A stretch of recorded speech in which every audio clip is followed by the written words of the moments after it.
Pancakes. Did you get any of that on tape?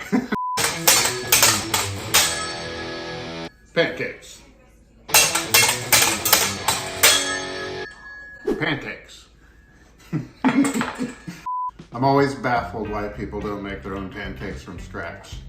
Today, I'm going to show you just how simple it is to make delicious, moist, tender, fluffy pancakes, all with ingredients that you already have in your pantry.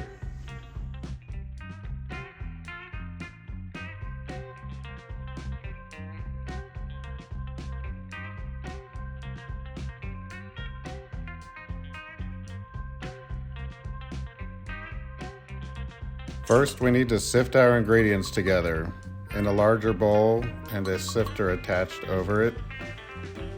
Scale out 2½ cups of all-purpose flour, a 1/4 cup of baker's sugar, 2 teaspoons salt, 1 teaspoon baking soda, 1 tablespoon of baking powder, 1/2 teaspoon of ground cinnamon, 1/8 teaspoon of 5-spice.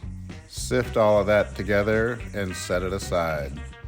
In another bowl, you're going to add your eggs, 2½ cups of milk, a 1/4 cup of apple cider vinegar, 1 tablespoon vanilla extract, 1/4 cup of veggie oil or any neutral oil. Slowly add your wet ingredients to the original bowl of sifted dry ingredients.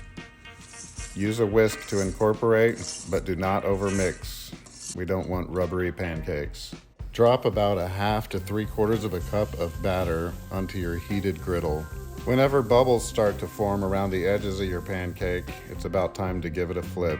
Another critical point in making awesome pancakes is you've got to cook it in cast iron. I like to use this cast iron griddle, but cast iron pans are awesome for pancakes as well.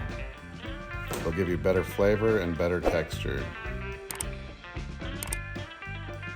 And finally, the most critical point. If you're going to make your own awesome pancakes, go the extra step and use pure maple syrup.